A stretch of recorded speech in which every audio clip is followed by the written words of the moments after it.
Hi everyone, and welcome to Chasing Giants TV. It is October 22nd and I am packing the truck up for a hunt either tonight if my wife gets back in town quick enough, or tomorrow. I'm really excited for this time of year. But I was looking at trail cameras over the last few days, and it kind of reminded me of some things I've done to, one, age deer via trail camera the best we can, and then create a strategy based on buck behavior. I actually think you can age some deer using buck behavior on trail cameras, or at least supplement all the other ways that we try to age deer other than just looking at a body. And as I'll explain as we go on here, I don't think body is always a for sure. I think it can give you some decent standards to go by, but as I'll explain and show you, this deer I'm actually hunting on my Kentucky property I own, his body is just not what the typical body would be, but I have years of trail camera pictures of him. But I want to start with a deer that I harvested in 2020 that I called Tin Man. I actually confirmed with deerage.com, he ended up being 5 years old. But there's some things throughout the years that helped me identify this deer's age. He was an easy deer to identify over the years, so that's why I put him first here. He, at a year and a half old, we thought, well, we didn't think. We identified a year and a half old at that time had a 10-point rack, so hence the name Tin Man. So the next year, same thing, with 2.5-year-old 10-point rack, and pretty sure it was him. But then in 2018, we started getting pictures of what we knew for sure was Tin Man. One thing I noticed about that deer was he had no issues being around other deer.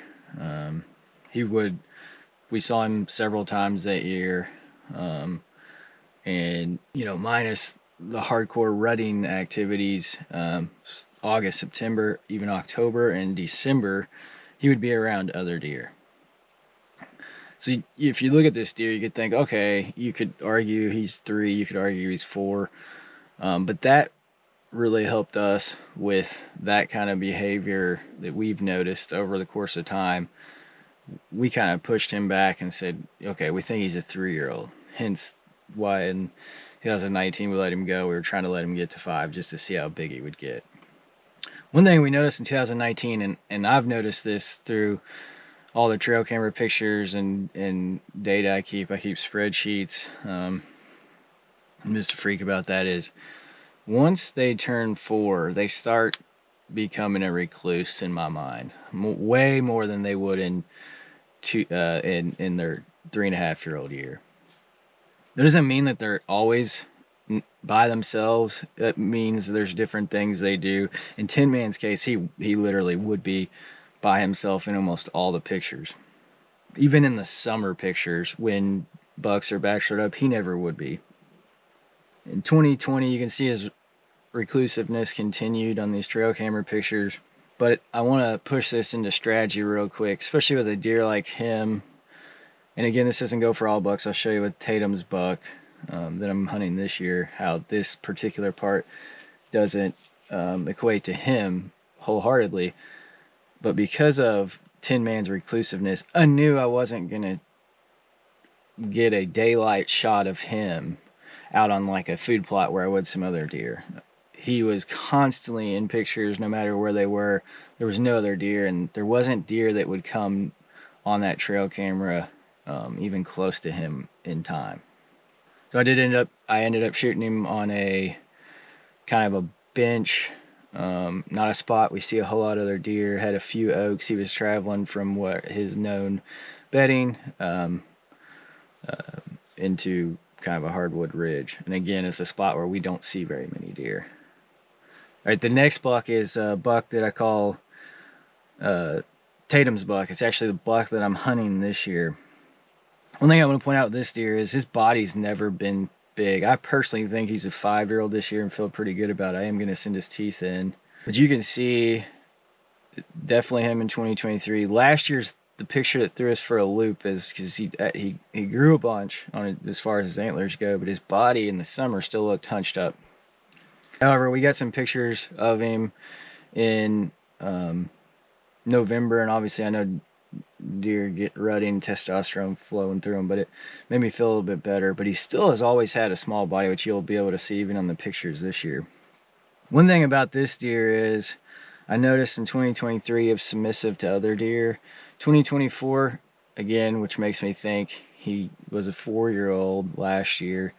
He started to become a little bit more of a recluse. And then this year, he's just a totally dominant deer. You can see where at the feeder he comes in, and my buddy that owns the land with me is actually saw him in daylight run deer off the feeder. You can see when he comes to the feeder, if there's another buck at that feeder, he doesn't wait very long before he kicks them off that feeder. So hopefully I harvest that deer this year. He's my target buck on the property I own, and I'll send his teeth in to get him aged, but I do believe he's a 5-year-old.